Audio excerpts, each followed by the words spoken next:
In the 1880s, three cities, Chicago, Seattle, and Vancouver, were rebuilt within months of one another. That much is in the municipal records. What isn't? A single line buried in the construction archives of Chicago's 1885 sewer expansion.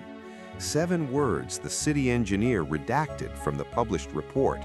Substreets discovered at depths inconsistent with any known settlement.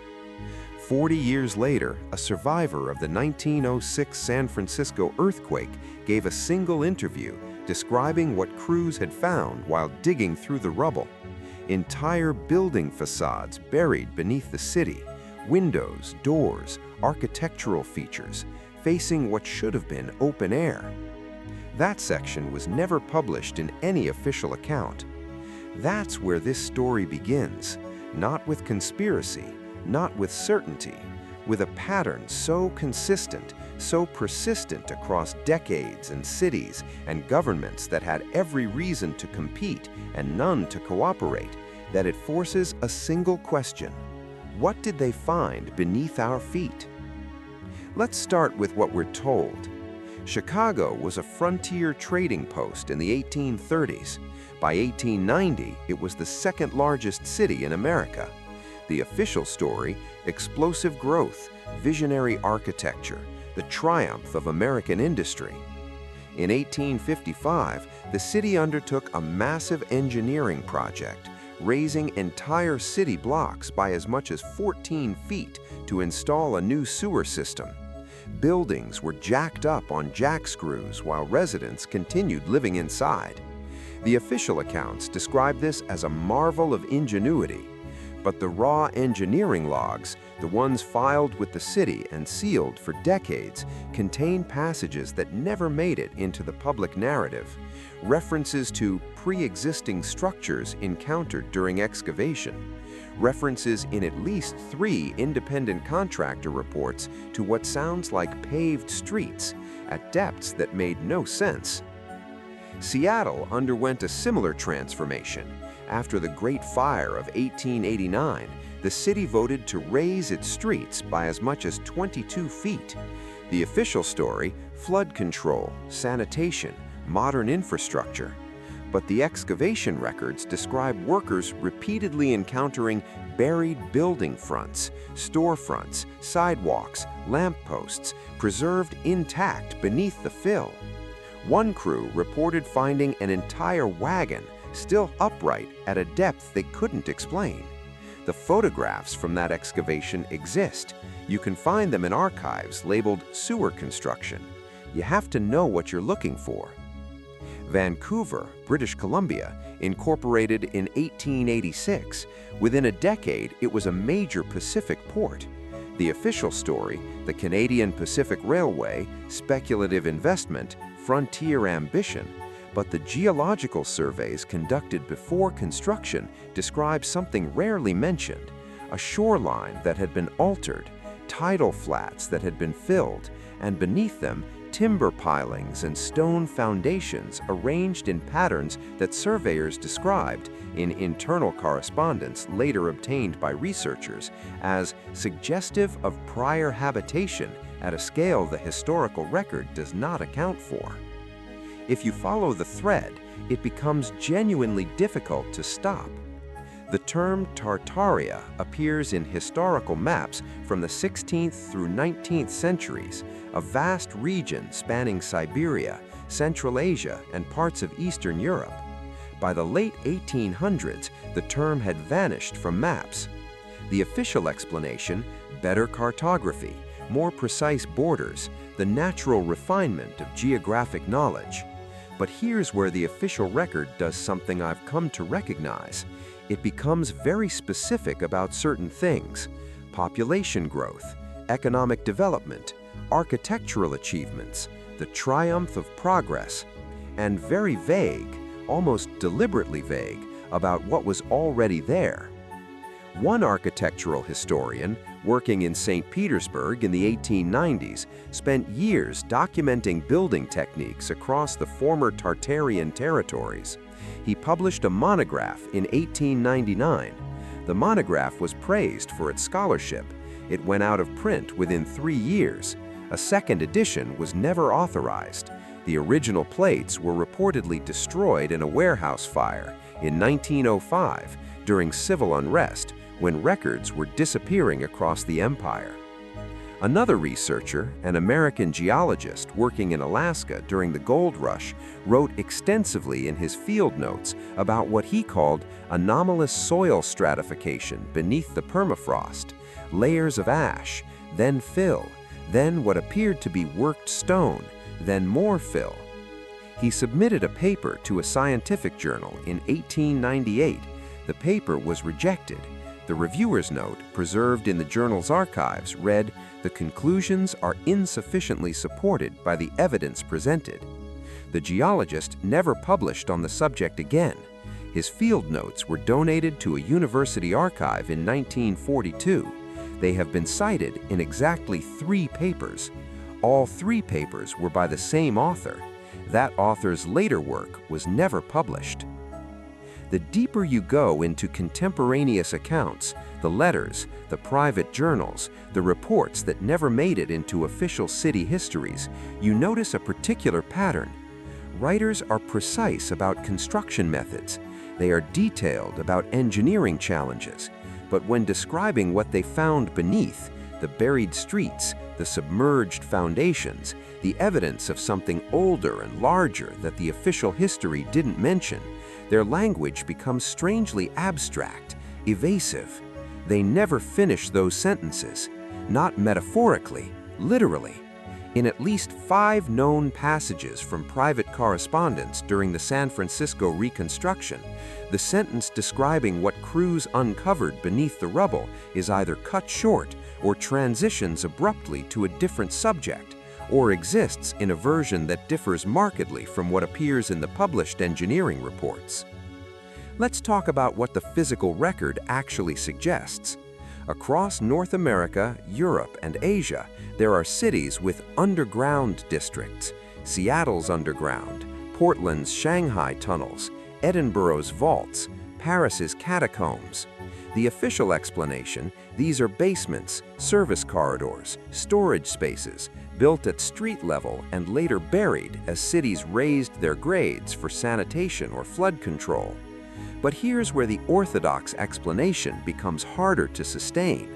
It's not the tunnels, it's the finish.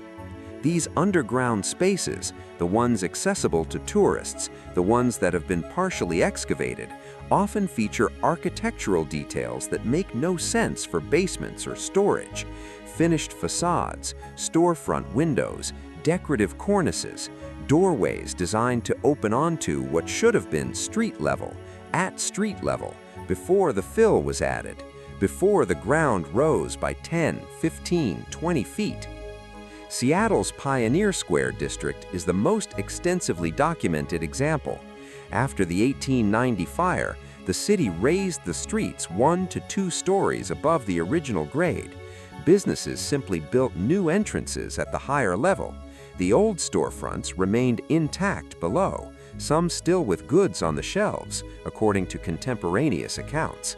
The official story: this was a pragmatic response to flooding and sanitation problems.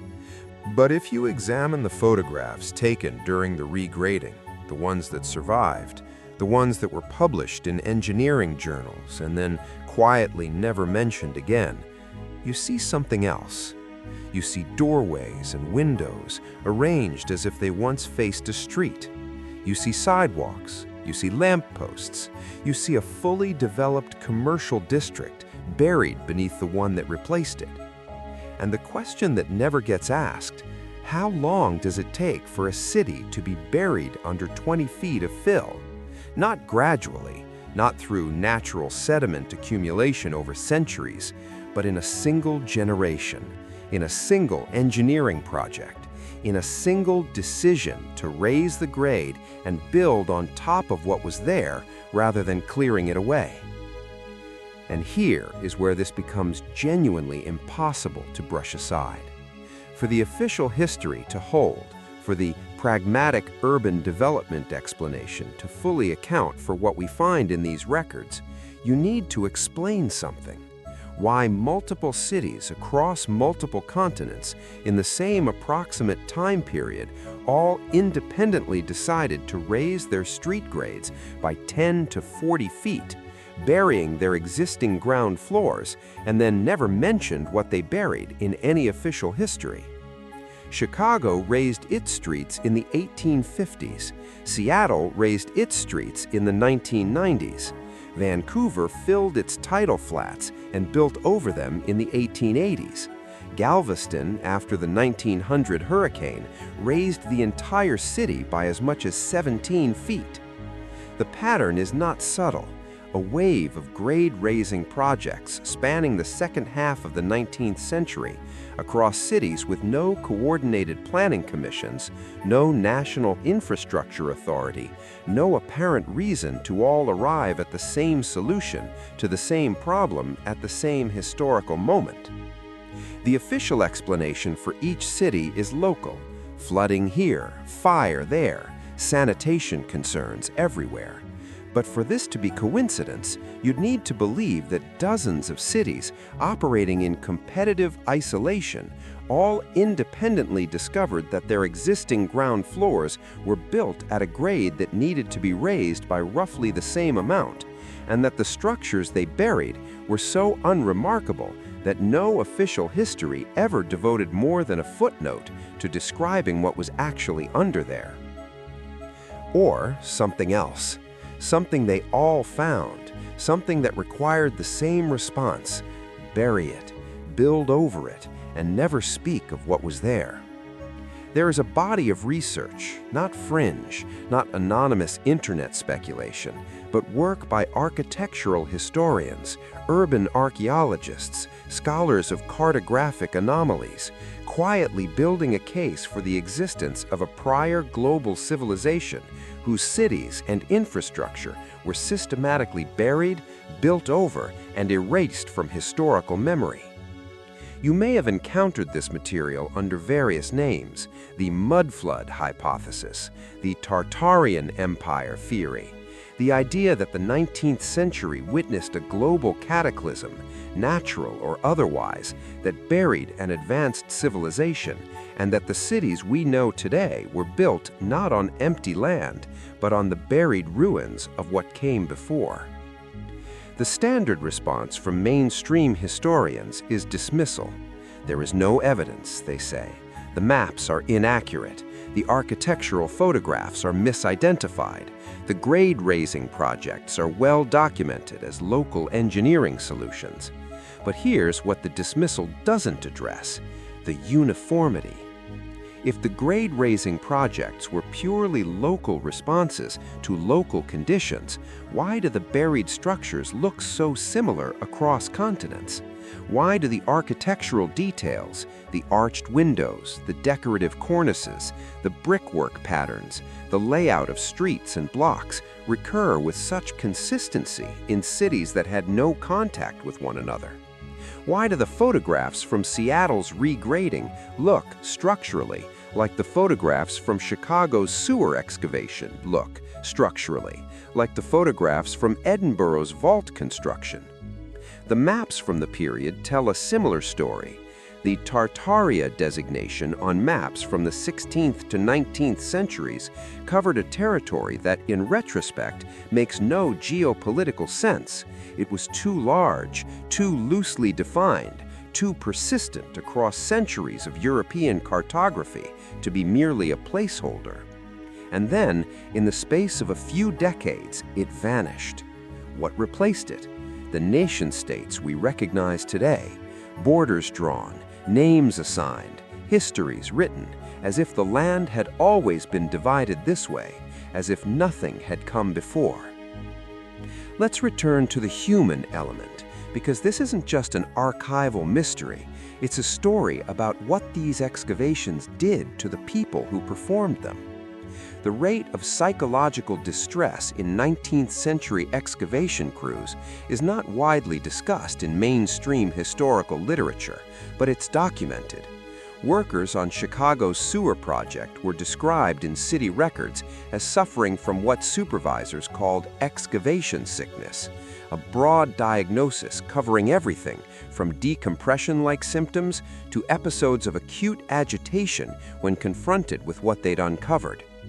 Some of these workers described streets, sidewalks, buildings with goods still inside, storefronts that looked like they'd been abandoned yesterday, not centuries ago. Now, I know the rational response, the psychological strain of manual labor, the disorientation of working below grade, the natural tendency of exhausted men to exaggerate what they've seen.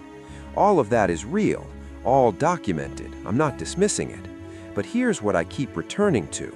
The descriptions these workers gave were not random. They weren't generic fantasies of lost cities. The architectural details that survived in private letters, in unpublished reports, in the one or two accounts that made it into print before being quietly discontinued, those descriptions have a specific character. Uniform construction methods, non-local materials, layouts suggesting not individual buildings, but planned developments, grids, infrastructure designed at scale. And they described it as intact, visible not in fragments but in whole sections, as if whatever they were uncovering, whether a natural disaster or something else entirely, had buried the city so quickly that buildings remained standing, goods remained on shelves, streets remained passable, all waiting beneath the fill. One worker wrote in a letter to his wife that he had stood on a buried street 40 feet below the current city and seen a row of storefronts, windows intact, doors closed, as if the owners had simply locked up and walked away. He wrote that he reported it to his foreman. He wrote that he was told to keep digging and not to speak of what he'd seen. He wrote that he did not strike that from the letter. The letter was donated to a historical society by his descendants in 1952. It has never been cited in any academic paper. The society's catalog lists it under personal correspondence, unprocessed. What strikes me the longer I sit with this material isn't the individual anomalies. Any single one could be explained, any discrepancy, any buried storefront, any worker's account taken alone, manageable, historical noise. It's the pattern, not the grade raising alone, not the buried structures alone, not the vanished maps alone, not the suppressed reports alone, not the workers' accounts alone. All of it, together, pointing in the same direction across a century of urban development, across cities with no centralized planning authority, across languages and archives and municipal governments that had every reason to compete and no apparent reason to cooperate, and yet cooperating, or at least converging on a single uniform silence. The question isn't who made the decision. Maybe no single person did. Maybe the decision made itself, the way certain truths, if they are large enough and disruptive enough, generate their own institutional gravity toward erasure. Not conspiracy in the movie sense, something slower, more diffuse, something that operates through the ordinary human instinct to protect the version of history that allows everything else to continue functioning. Because if what these excavation crews found was real, if the buried streets were real, if the intact storefronts were real, if the infrastructure was real, then the implications don't stop at urban history. They ripple backward through everything, every timeline, every assumption about the age and origin and reach of human civilization, every map, every founding myth of every city that raised its grade and built on top of what came before. Once you allow that possibility in, even as a question, even as a hypothesis held lightly and provisionally, once you see the shape of what the evidence suggests, you understand why the silence is so total and so coordinated and so old. Dozens of cities, one silence. What did they find beneath the streets that required so many municipalities to independently arrive at the same omission? What did the buried architecture